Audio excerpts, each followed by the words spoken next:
warahmatullahi wabarakatuh. Alhamdulillahirabbil alamin. Wassalatu wassalamu ala asyrofil mursalin wa ala alihi washabihi.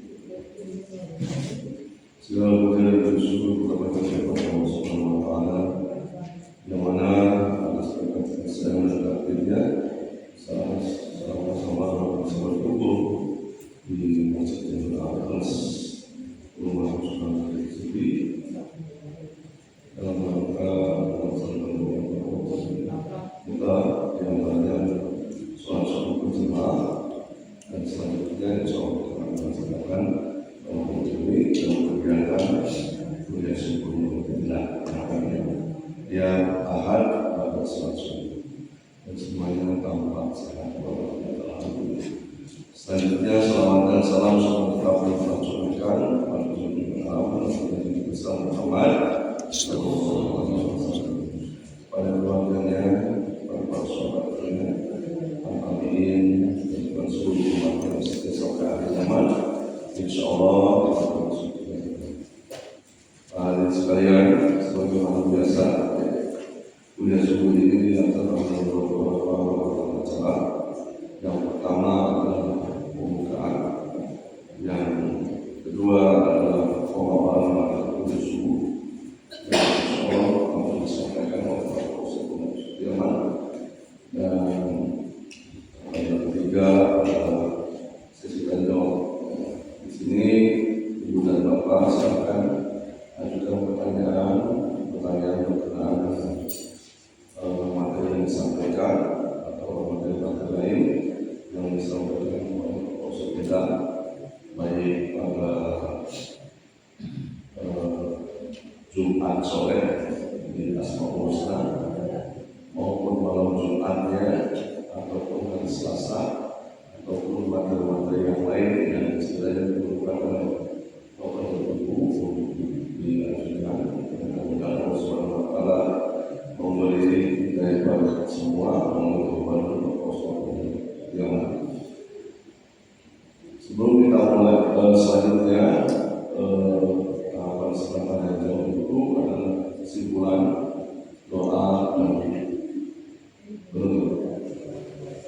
Sebelum kita mulai tahapan yang sebentar saya tadi kami mengundang pada seluruh warga Rumah di sini, khususnya dan umumnya pada kaum muslimin sekalian dimanapun berada, kalian di Masjid Jami'ul Al-Ikhlas untuk sama-sama mengikuti kuliah subuh.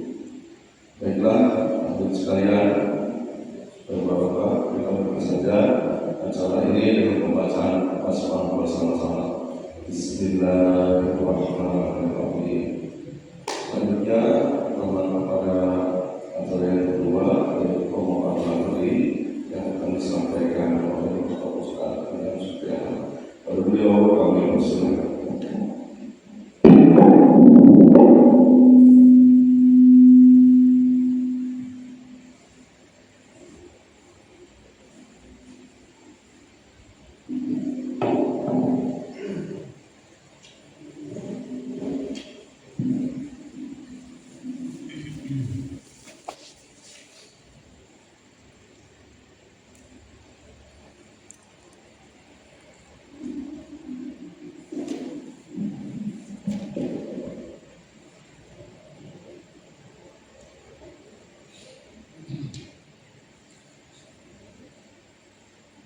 Bismillahirrahmanirrahim. Assalamualaikum warahmatullahi wabarakatuh.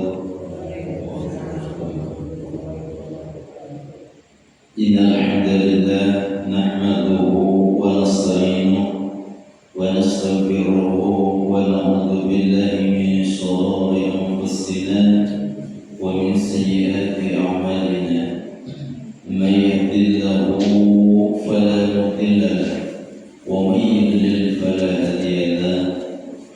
Asyhadu an la ilaha illallah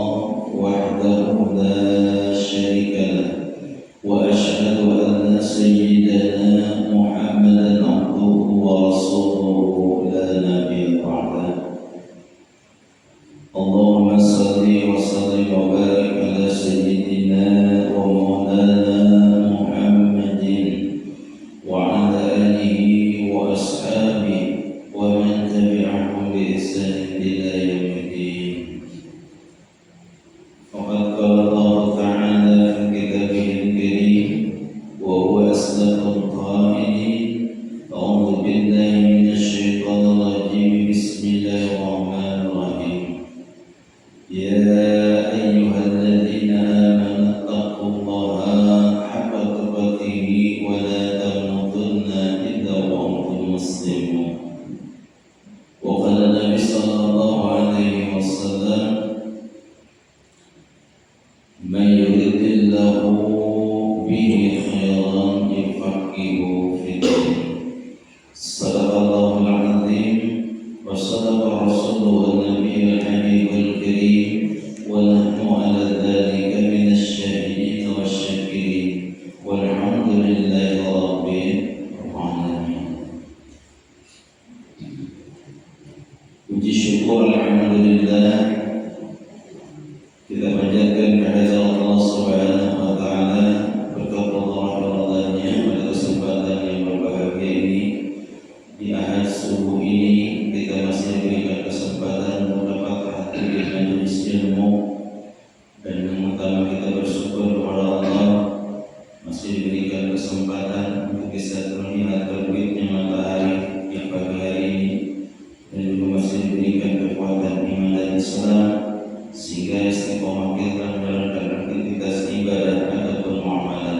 Semoga setiap amal ibadah kita, aktivitas kita yang dimulai daripada sejak kita bangun tidur, insyaallah sampai tidur kembali, bahkan pada saat tidur pun kita tidak pernah luput dari nikmat Allah Subhanahu wa taala, yang semoga menjadikan semua rasa syukur kita kepada Allah Subhanahu wa taala dan semakin meningkatkan kualitas iman dan takwa kita kepada Allah Subhanahu wa taala. Salawat dan salam senantiasa kita sanjungkan pada junjungan alam Habibana wa nabiyana wa maulana Muhammadin sallallahu alaihi wasallam, pada para keluarga, para sahabat, para tabi'in, tabi'in dan pada kita sekalian sebagai umatnya insyaallah. Semoga nanti dia berkiamah mendapatkan syafaatul husna. Amin ya rabbal alamin. Ibu bapak hadirin hadirat jemaah rahimahumullah, alhamdulillah kita lanjutkan kajian pada subuh hari ini. Insyaallah kita melanjutkan daripada tentang khaifiyah ataupun hikmah daripada setiap gerakan dan bacaan daripada sholat kita, yang mana ini adalah merupakan daripada pokok pangkal daripada ibadah kita, ajaran yang diberikan oleh baginda Nabi sallallahu alaihi wasallam, yang memang bukan tanpa ada perkara-perkara yang akan menghalanginya, tetapi ini adalah bagian daripada suatu kewajiban kita untuk lebih memahami dan memaknai setiap perkara-perkara yang diperintahkan oleh Allah Subhanahu wa taala. Kenapa demikian? Jadi tidak bisa kita sangkal, tidak bisa kita hanya berdiam saja, karena memang sesuai daripada perkembangan zaman hari ini tidak mungkin tidak hal yang tidak mungkin atau pada suatu saat sholat ini bisa jadi hanya sekedar namanya sholat saja. Kenapa demikian? Mungkin kita hari ini masih bisa mempertahankan daripada sholat kita. Bagaimana dengan anak-anak keturunan kita, yang mana hari ini kalau kita lihat di berbagai daripada media sudah mulai ada yang menganggap enteng daripada ibadah sholat itu sendiri, yang mana mengatakan bahwa sholat itu hanya ritual saja, yang sebenarnya hanya gerakannya begitu-begitu saja, yang bisa jadi tidak mendapatkan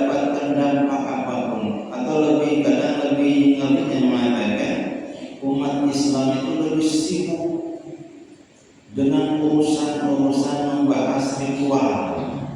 Ini lebih luar biasa. Lebih sibuk membahas tentang masalah ibadah, tentang perkara-perkara sebagainya, sehingga ketinggalan daripada urusan dunia.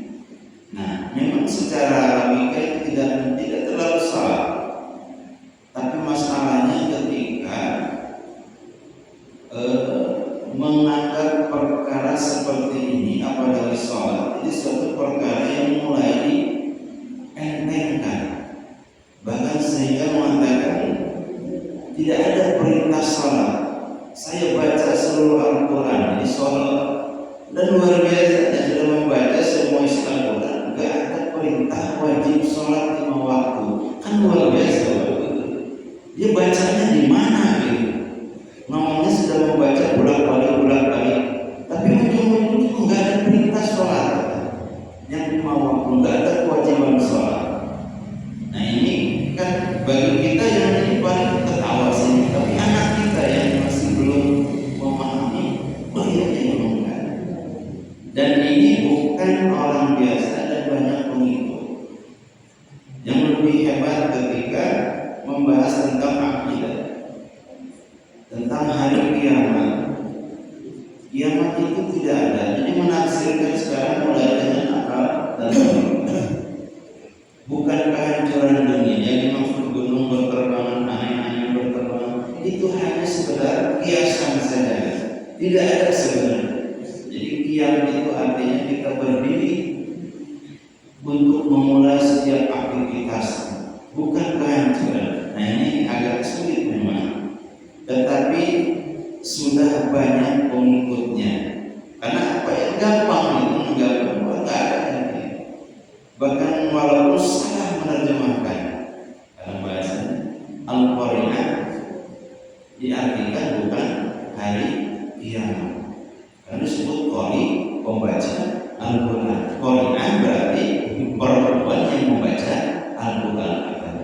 Kenapa diartikan hari kiamat? Ternyata dia salah baca. Tidak bisa membedakan mana qari'ah sama qari'ah. Nah, itu yang kadang-kadang fatal, beda ain sama alif sama hamzah. Jadi nggak tahu dia mematikannya dari mana, sehingga mengatakan al-qari'ah, padahal situ al-qari'ah pakai ain, tapi diartikan al-qari'ah, artinya membaca Al-Quran pada kuat. Nah, ini aku berat memang. Dan jamaahnya juga banyak. Ini bukan cuma jadi perkara-perkara yang pokok gitu yang dibahas, termasuk ibadah haji. Ini apa haji juga? Cuma main-main, habisin duit jauh-jauh ke sana. Cuma apa? Lempar-lempar. Cuma camping-campingan. Ngapain jauh-jauh ke sana? Ini asli bahasanya begitu, Pak.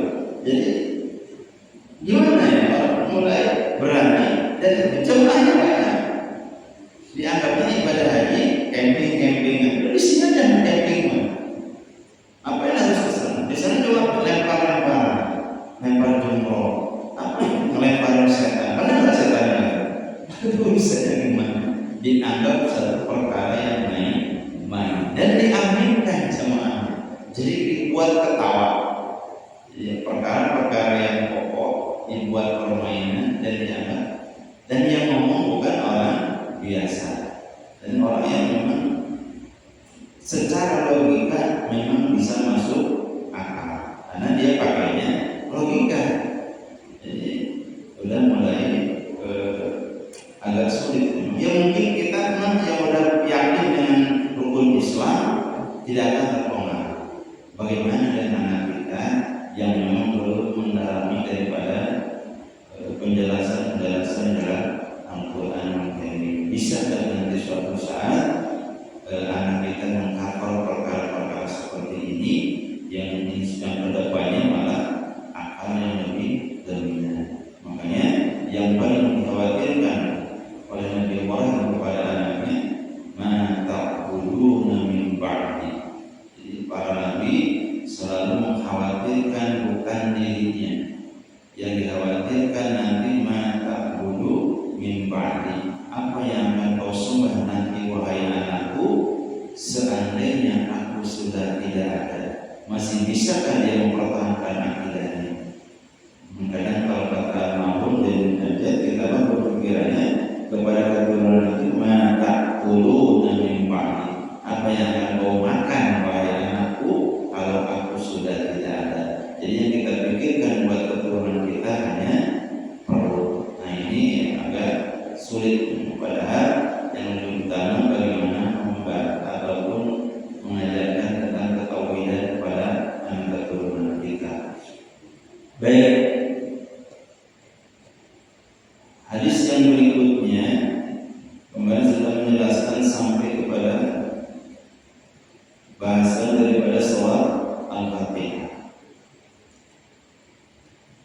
Diriwayatkan oleh sahabat Ibnu Abbas yang menceritakan beliau bahwa baginda Nabi sallallahu alaihi wasallam menyampaikan bersabda, Ibnu Abbas nama aslinya Abdullah bin Abbas. Abbas itu pamannya Nabi dan beliau berjuang bersama Nabi dari sejak kecil. Jadi Ibnu Abbas sahabat Nabi sejak kecil, seumuran Sayyidina Ali. Jadi usia 15 tahun beliau sudah mulai ikut bersama Rasulullah. Namanya Abdullah bin Abbas, putranya paman Nabi Al-Abbas.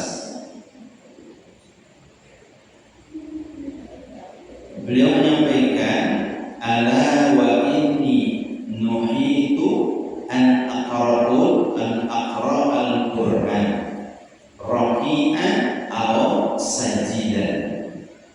Jadi Rasulullah, ala wa inni, aku mengingatkan kepada kalian, nuhitu an aqra'al Qur'an, sesungguhnya Rasulullah ini mengingatkan kepada Ibnu Abbas, aku dilarang membaca Al-Quran. Kapan? Roki'an aw sajidan, di dalam ketika ruku ataupun sujud. Nah, dan ini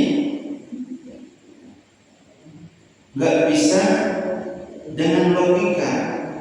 Yang cukuplah, nggak usah ditanya kenapa sih Pak ketika ruku dan sujud nggak boleh baca Quran. Kan baca Quran bagus, nggak bisa gitu.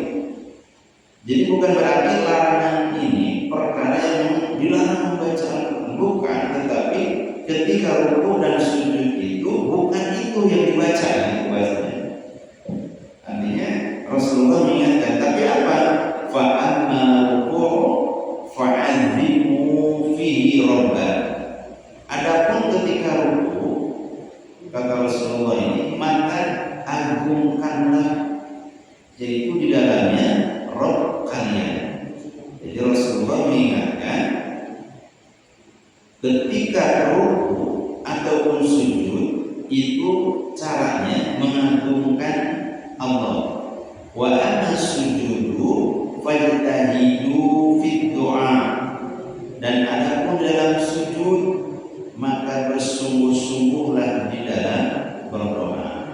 Faqaminun an yustajabal lakum, karena lebih layak untuk diperkenankan bagi kalian. Nah, dalam hadis ini Rasulullah tidak menyebutkan redaksi. Makanya ini di dalam ruku itu gimana bacaannya? Hanya menyebutkan fa'idin. Setelah pada saat sujud banyak-banyaklah berdoa. Kemudian menyimpulkan kesimpulan ruku dan sujud. Jadi para ulama menyebutkan, jadi untuk menyimpulkan hukum ini enggak mudah. Ruku dan sujud termasuk rukun sholat. Ya. Walaupun Nabi tidak menyebutkan ruku sujud itu rukun sholat, ya, jangan sampai tertinggal, enggak gitu ngomongnya. Cuma berdasarkan kesimpulan dari berbagai hadis yang ada, para ulama sepakat, termasuk para ulama mujtahid, rukun dan sujud ini merupakan rukun sholat yang tidak boleh ditinggal. Walaupun istilahnya kelupaan, tidak cukup dengan sujud sahwi. Kenapa? Salah satunya ketika sholat Nabi tidak pernah dilewatkan rukun dan sujud, kecuali Al-Imam Ibnu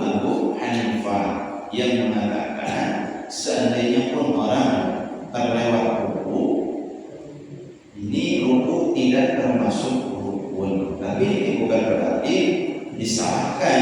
Beliau berfatwa yang berdasarkan keilmuannya. Jadi seandainya orang habis baca surah langsung sujud, menurut Imam Abu Hanifah sah salatnya. Tapi dalam mazhab Syafi'i tidak sah karena rukunya terlewat. Maksudnya apa? Karena pada saat hikmahnya, kita ambil hikmahnya saja. Kenapa sih Pak?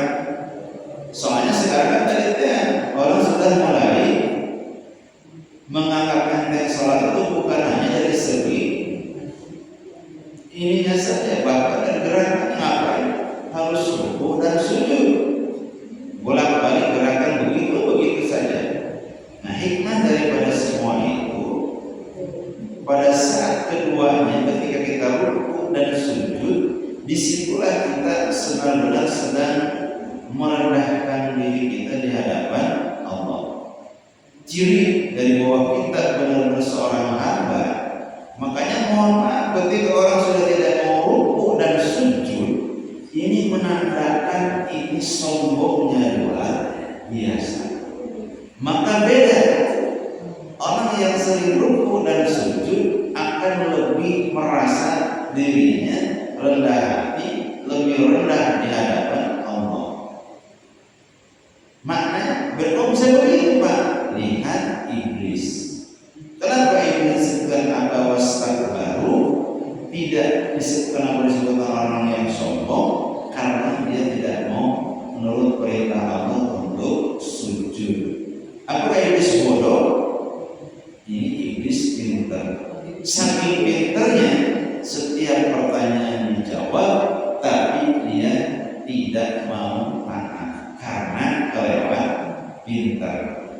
Biasanya orang yang pintar disebut kebalikan. Makanya orang yang ngomong di sholat dianggap enteng itu bukan orang bodoh, orang yang pintar. Saking pintarnya, jadi menganggap ini perkara yang ecek-ecek. Ngapain sholat?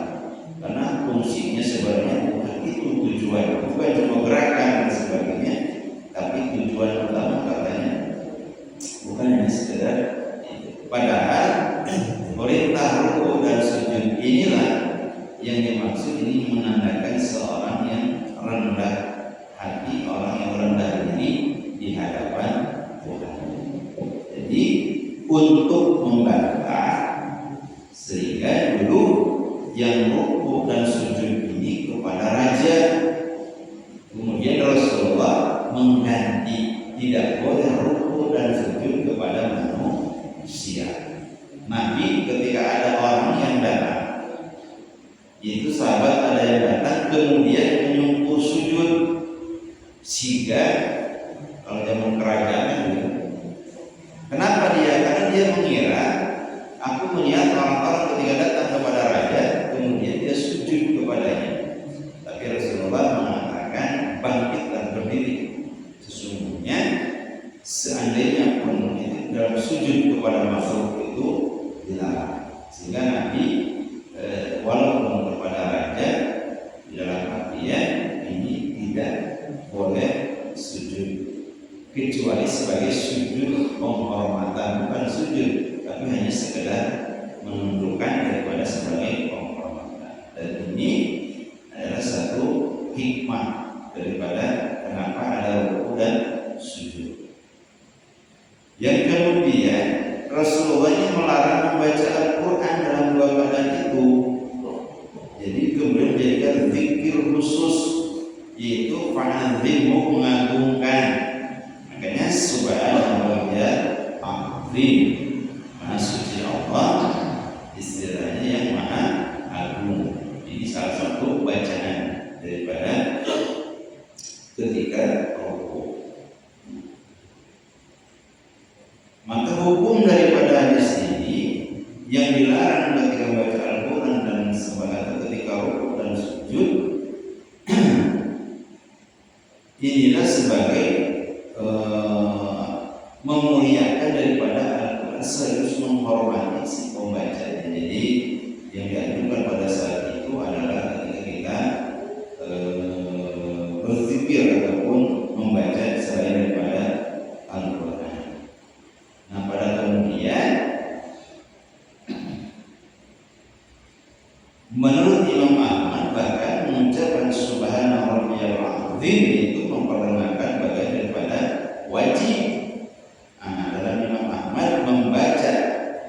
doanya itu hukumnya wajib. Tetapi menurut jumhur ini sunnah. Ini hanya kembali daripada hukum yang wajib rukunya tapi dan sujudnya, tapi bacaannya menurut kebanyakan ulama ini sunnah saja. Sementara Imam Ahmad membaca subhanallah itu termasuk rukun yang tidak boleh ditinggalkan.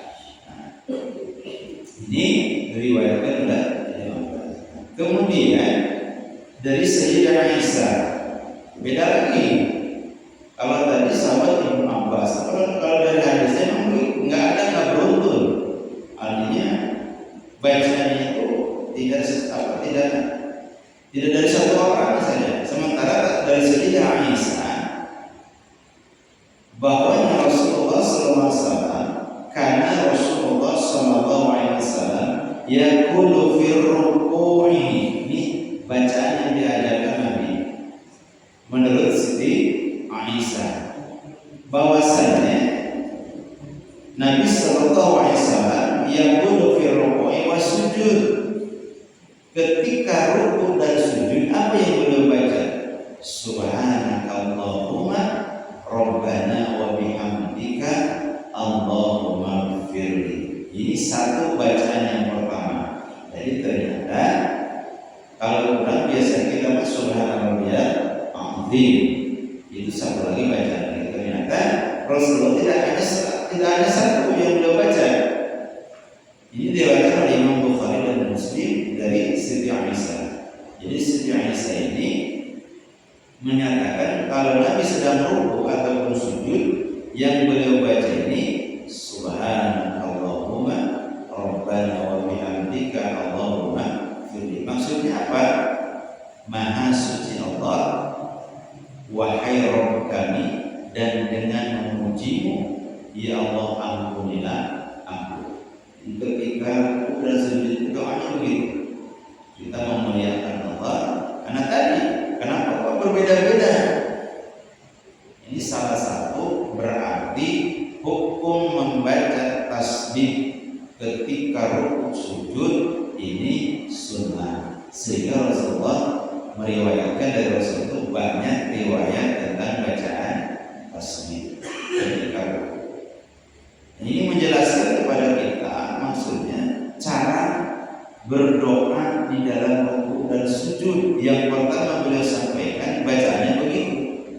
Ini sesuai dengan firman Allah, fasabbih bihamdi rabbika wastaghfir.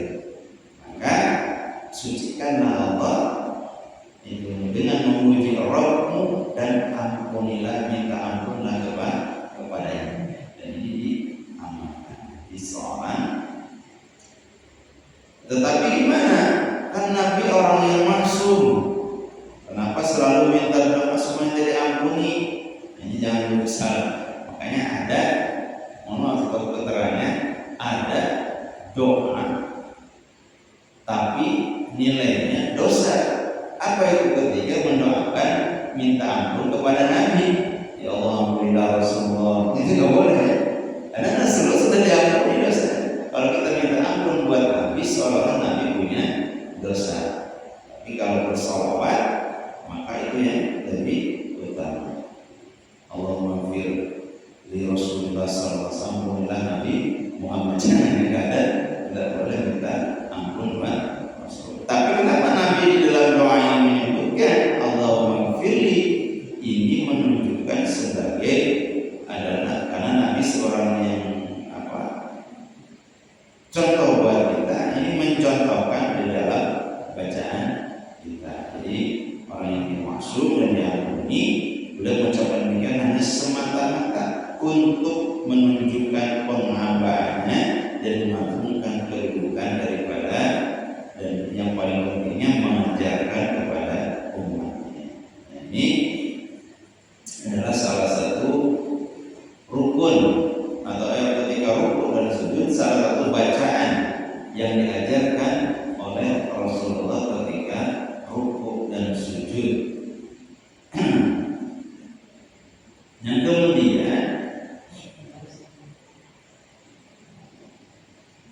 Di dalam riwayat misalnya dari Abu Hurairah, sebenarnya yang kita baca ini dari mana riwayatnya, ada nggak ini subhanallah atau subhanallah? Nah, sementara Abu Hurairah menjelaskan karena Rasulullah Shallallahu Alaihi Wasallam idza qama ila sholati yukabbiru hina yaqum. Nah, ini menceritakan ketika apabila Rasulullah tidak melakukan sholat, karena Rasulullah SAW idza qama ketika dia berdiri untuk sholat, ila sholati yukabbiru hina yaqum, kemudian beliau membaca takbir. Nah, ini menjelaskan ternyata takbir lagi ini mengucapkan takbir dan mengucapkan takbir lagi kapan? Hina yaqumu tsumma yukabbiru hina yarku'u. Jadi beliau ketika memulai sholat kemudian membaca takbir ketika berdiri. Ini sebagaimana kita sampaikan, Allahu Akbar itu takbiratul ihram. Ini yang menjelaskan ulama juga bedanya kalau takbir yang pertama itu takbiratul ihram, takbir yang selanjutnya takbir intiqal. Bedanya di mana? Kalau takbiratul ihram hukumnya wajib, kalau takbir yang intiqal hukumnya sunnah. Jadi seandainya pun mau sujud itu istilahnya tidak mengucapkan takbir, ini tetap sholatnya sah. Tapi bagi imam mestinya dibaca takbirnya. Kalau lagi sendiri nggak kedengaran pun tidak apa-apa. Tapi kalau jadi imam mesti diperdengarkan kepada makmum walaupun sholat sir, zuhur sama asar. Kenapa? Nanti makmum bingung. Orang pikirannya belum bangun dari sujud, dia terus berdiri lagi. Makanya mesti dijelaskan. Kapan Rasul menyebutkan takbir? Ketika takbiratul ihram, tsumma hina yaqumu tsumma yukabbiru hina yarfa. Ketika beliau mau ruku, jadi mau ruku ucapin lagi Allahu Akbar dengan mengangkat tangan. Tsumma yaqulu, nah setelah bangkit dari ruku apa yang beliau ucapkan? Jadi udah ruku membaca dalam bacaan tadi beliau mengucapkan sami'allahu liman hamidah. Ini yang beliau baca. Jadi sami'allahu liman hamidah.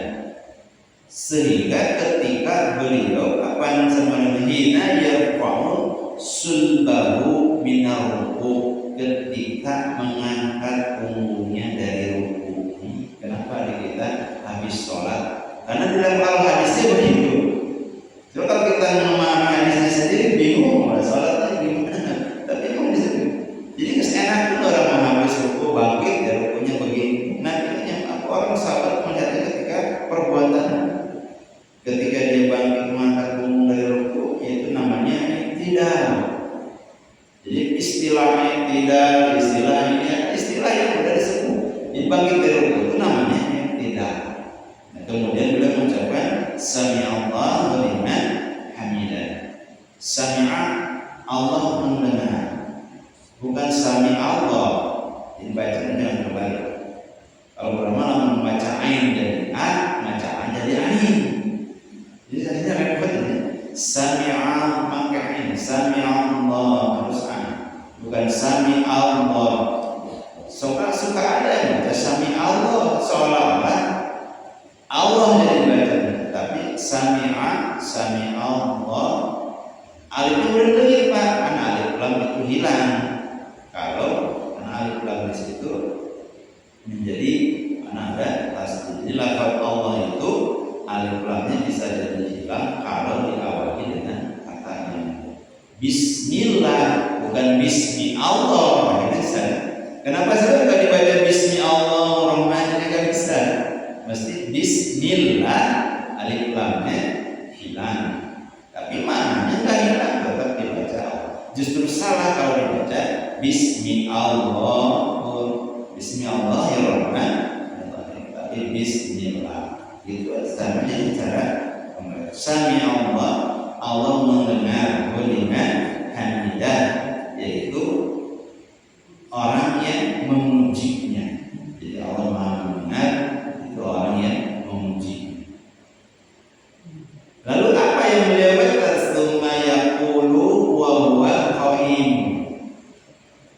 kemudian beliau mengucapkan Rabbana walakal hamd.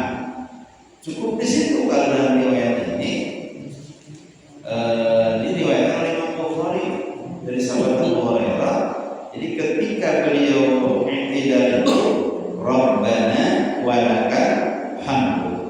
Jadi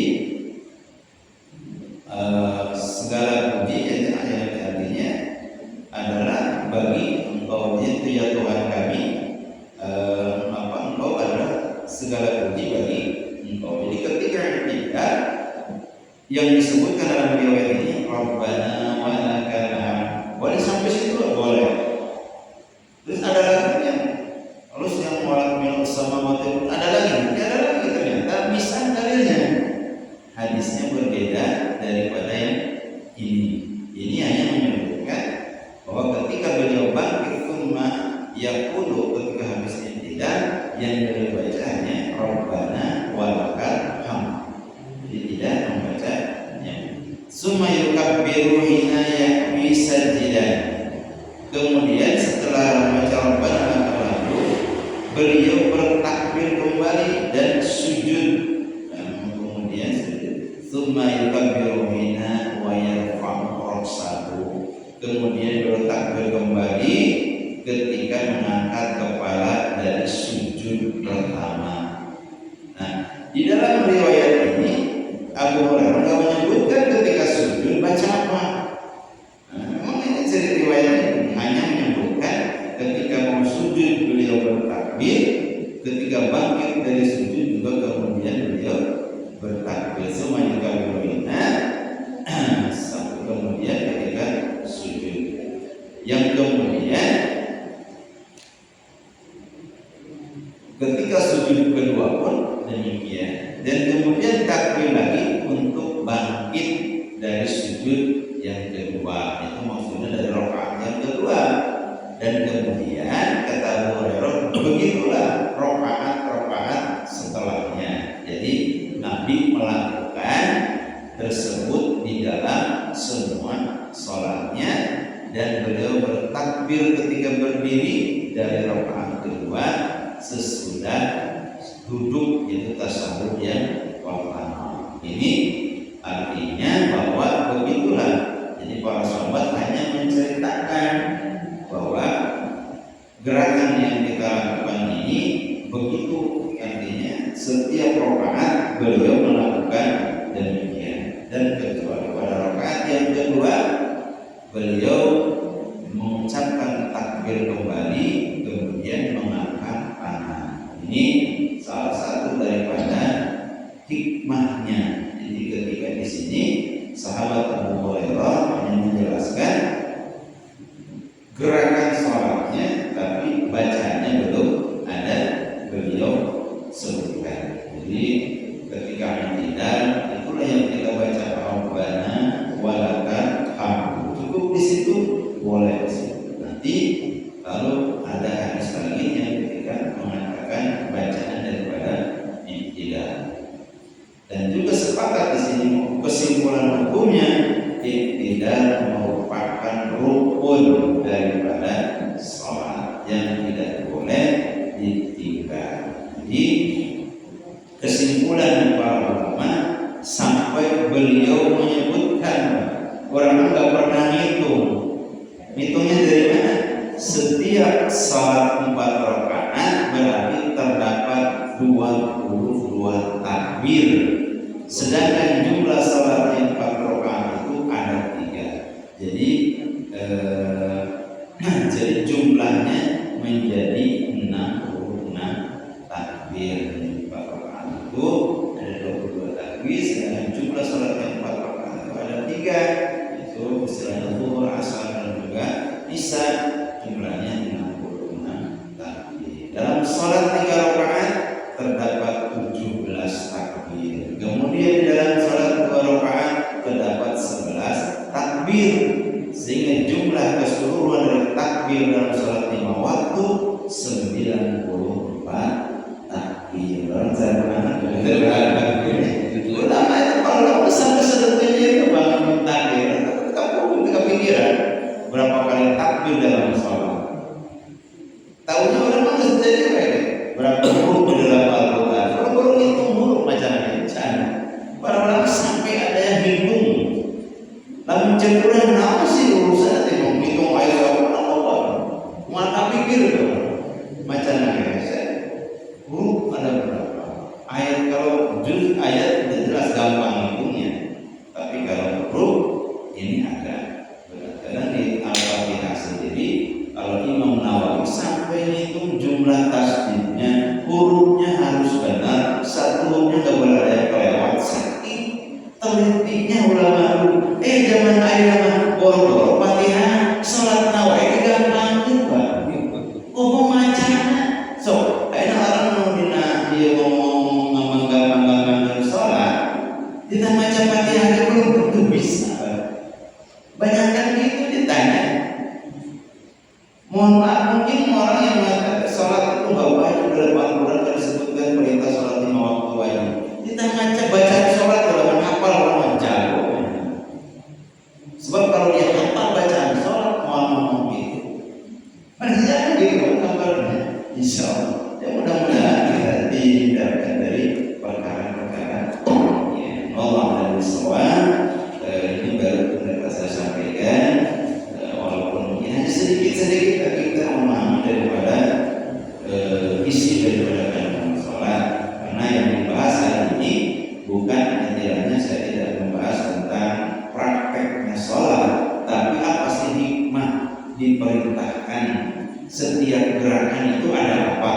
Ini yang paling sebenarnya yang paling pokok di dalam kita melaksanakan satu ibadah. Sehingga jangan sampai memang wajar kalau ada orang yang mengatakan sholat itu hanya sekedar ritual saja, tidak ada dampak kepada si orang tersebut melakukan sholat. Yang mungkin karena kita tidak pernah memahami daripada isi kandungan itu sholat itu sendiri.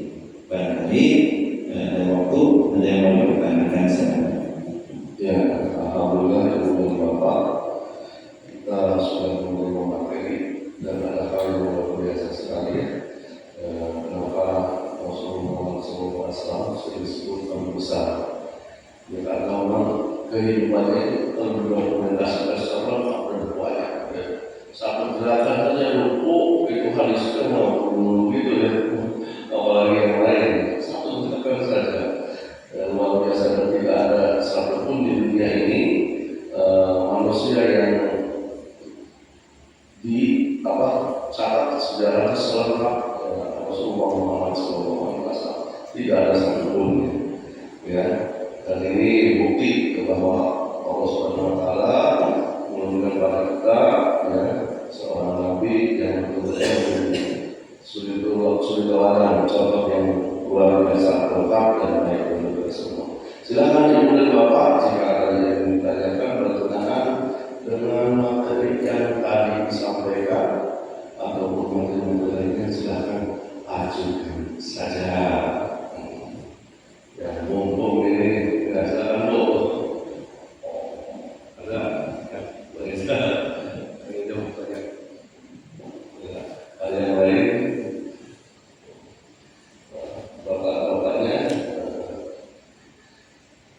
Ini Pak Ustaz ketika mengucapkan takbir dalam satu gerakan yang lain, apakah ketika dari mulai gerakan tersebut misalnya dari berhenti ke ruku itu Allahu Akbar, terus Allahu Akbar sampai gerakan itu tamat, atau misalnya terakhir saja, misalnya dari ruku gitu ya berdiri lagi itu pas sudah di atas Allahu Akbar. Yang mana yang lebih baik yang dicontohkan dari awal atau sampai akhirnya saja? Gerakan dulu apa ucapan dulu? Nah, dalam hal ini memang ada riwayatnya kadang-kadang Nabi mengucapkan takbir dulu, baru gerakan Allahu Akbar baru dulu. Tapi kadang-kadang beliau gerakan dulu. Jadi dalam hal ini, berarti ini dua-duanya bisa dikerjakan. Tinggal bagaimana hemat kita. Tetapi ada adab seorang imam. Dibagi imam kalau salah sendiri kan tidak masalah. Maka dalam adab imam salah satunya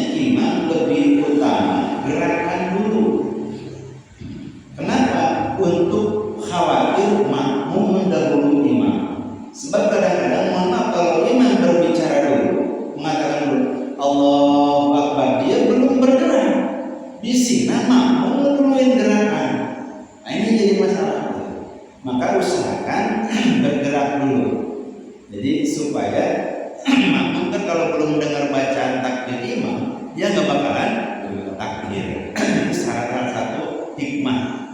Sehingga Rasulullah kadang mengucapkan takbir, beliau kadang mengangkat tangan terlebih dahulu baru takbir, Allahu Akbar. Udah di sini baru Akbar. Atau ketika mau, atau kadang-kadang beliau takbir dulu, Allahu Akbar. Nah ini dua-duanya disebutkan di situ. Hikmahnya bagi imam mestinya kita melakukan gerakan ruku. Mau ruku kita antara Allahu Akbar itu ketika, nah jadi minimal ngegerak dulu, walaupun tidak mesti pas sudah ruku. Sebab apa? Kalau Allahu Akbar baru ruku, ini pasti makmum di belakang karena udah dengar bacaan takbir imam. Ini yang kita kan makmum nggak semuanya paham. Oh imam udah takbir, kemudian dia, atau yang jadi masalah kalau bangkit dari ruku, kalau masih berdiri kan masih lihat imam, imam belum gerak. Tapi kalau masih ruku kan nggak kelihatan imam. Imam udah sami Allahu liman hamidah, udah selesai hamidah belum berdiri. Pasti makmum udah berdiri duluan. Nah khawatir makmum mendahului imam. Ini yang dilarang Nabi, bahwa hendaklah makmum tidak boleh mendahului imam. Bisa batal dalam mazhab Syafi'i kalau sampai melewati 3 rukun. Jadi ulang, makanya ketika selama berdiri tidak boleh tertinggal. Makanya ketika imam udah ruku, kita pun jangan nyelesain dulu bacaan karena khawatir udah rukun pertama. Bangkit dari ruku dah tidak. Imam udah sujud, kita beri ruku, udah batal salatnya imam. Karena menyelesaikan bacaan dulu. Makanya salah satunya itu apa? Enggak boleh meninggalkan daripada tidak boleh tertinggal atau mendahului imam. Walaupun mungkin Pak Indro lihat imamnya itu murid saya nih, masa saya ikut dia? Nggak bisa. Dia murid saya, masa saya ikutin dia? Mentah-mentah gurunya, nggak bisa. Walaupun dia gurunya, muridnya imamnya muridnya wajib ikut. Nah disitulah kehebatan di dalam sholat mengajarkan ketawaduan. Jadi apapun dia, walaupun presiden, ternyata dia jadi imam itu adalah orang biasa, maka dia tetap ketika sholat wajib ikut imam. Nah itu adalah hukum di dalam masjid. Jadi kalau ingin tahu, para ustaz sering menyampaikan, kalau ingin tahu derajat manusia itu sama, lihat di dalam masjid. Siapapun dia, datang kapanpun dia, bagian di belakang ya mesti di belakang, walaupun orang hebat, walaupun dia seorang yang luar biasa. Mohon maaf, cuma kadang-kadang kita yang ngatur. Memang kalau kita menghormati, ada di tempat kalau presiden belum datang, makanya presiden harus lebih dulu, tapi udah disiapin di depan itu mah kita yang ngomongin. Tapi Nabi Muhammad bukan Muhammad, beliau datang belakangan, beliau nggak pernah bikin kan pernah Mbak. Ini ada ketika ada di Nabi bisa datang belakang. Satu ketika sholat subuh, beliau datang ke setinggalan Abu Bakar sudah berdiri jadi imam. Ada punya seorang bawahan ngerti, Abu Bakar pada saat itu mau mundur karena melihat Nabi baru datang. Tapi ada seorang pemimpin, saya tahu saya belakangan, stop, jangan mundur, lanjutkan. Itu pemimpin yang tawadhu. Kalau saya jadi Nabi, saya datang belum ke sholat. Ada imam, jangan tenang. Pak, pernah ada satu imam datang telat, imam orang lain komplain sama DKM. Gimana selesai imam tetap di sini? Kalau saya belum datang jangan sholat. Langkah setengah jam ditungguan, terus lebih. Itu imam belum benar. Walaupun kalau telat ada yang maju. Makanya walaupun imam tetap, wayahnya kasih kesempatan kepada orang lain. Itu adanya Nabi sendiri ketika datang telat, kadang datang di belakang aja, sholatnya di belakang. Telat sampai sholat baru terlambat 1 rakaat. Beliau lanjutkan 1 rakaat. Padahal Abu Bakar udah mau mundur. Tapi adabnya begitu. Itulah yang disebutkan akhlakul karimah. Akhlakul karimah itu Nabi itu mencontohkan. Kalau Nabi kesiangan, bukan contoh Nabi kesiangan. Sekali hari kita untuk mencontohkan lamun maneh jadi orang penting, lamun datang telat, tong ngerasa air, semuanya ditukang, tong haling-halingkeun batu. Makanya satu adab dalam pertemuan sampai majalah anak. Kalau datang ke satu tempat, kemudian ruangan sudah penuh, jangan menyakiti hati orang. Maksudnya apa? Nyuruh orang berdiri, kamu duduk di situ. Ini enggak ada. Walaupun siapapun kamu, termasuk itu Nabi Muhammad. Atau kalau kita datang ke satu perkumpulan, kalau ingin dihormati orang, duduklah di tempat yang memang jangan merasa saya di sini, tapi duduklah walaupun di belakang, karena nanti orang akan menghormati. Pak dia Pak ya di situ. Nah itu lebih enak. Kita lebih dihormati daripada kita nyingkir-nyingkirkan orang lain. Sampai ada apa hari ini? Orang kan sampai orang ketua panitia dan sebagainya datang telat, mereka batu. Ini padahal mestinya kurang yang minta maaf. Itu bedanya kita sama Nabi. Itu adabnya luar biasa. Jadi kita cakap ya Bapak, boleh pertama diucapkan dulu atau gerakan dulu sebelum. Cuma tadi kalau jadi imam mesti diusahakan gerakan dulu sebelum takbir. Untuk apa? Menghindari makmum yang mendahului daripada imam. Wallahu a'lam. Sekarang masuk ini udah pukul 6.00. Apalagi kalau ada pertanyaan nanti diajukan saja pada sesi yang lain dan pada forum yang berikutnya. Sekarang kita lanjut pada kesimpulan doa beserta. Ya, baik. Alhamdulillah. Mudah-mudahan apa yang telah disampaikan berhubungan dengan masalah sholat dan ternyata hikmah daripada sholat itu tidak hanya sekedar kita melaksanakan daripada kegiatan ataupun keutamaan daripada sholat. Ada adat-adat yang diajarkan oleh Rasulullah ketika kita mengajarkan sholat. Ternyata adab itu bukan hanya untuk diri sendiri, bukan hanya untuk kita kepada Allah, bahkan ketika sholat berjamaah ada adab-adab ketika kita berdampingan dengan orang lain. Inilah yang memang pokok daripada tujuan kenapa kita melaksanakan mendirikan daripada sholat. Wallahu a'lam. Dan mudah-mudahan lebih memahaminya sehingga yakin ketika melakukan sholat walaupun dari berbagai masalah atau sudut pandang mulai meragukan daripada kewajiban sholat ini. Semoga Allah menjaga kegiatan kita dan juga keturunan. Allahumma shalli ala Muhammad wa ala alihi wasallam. Bismillahirrahmanirrahim. Alhamdulillahirabbil alamin. Alhamdulillah wa majid. Ya Rabbana ta'ala wa bagi jalan wa jalan dari Allah Subhanahu. Rabbana taqabbal minna innaka antas samiul alim wa tub 'alaina innaka antat tawwabur rahim. Rabbana ighfir lana sabra wa tafadhal muslimin. Rabbana hab lana min azwajina wa dhurriyyatina qurrata a'yun waj'alna lil muttaqina imama. Rabbana atina fid dunya hasanah wa fil akhirati hasanah wa qina adhaban nar. Walhamdulillahi rabbil alamin. Kafaratul majlis. Subhanallah wa bihamdihi asyhadu an la ilaha illa anta astaghfiruka wa atubu ilaik. Wassalamualaikum warahmatullahi wabarakatuh. Waalaikumsalam warahmatullahi wabarakatuh. Mari kita terus saja membaca hamdalah bersama-sama. Alhamdulillah. Bila kita berbahagia, assalamualaikum warahmatullahi wabarakatuh.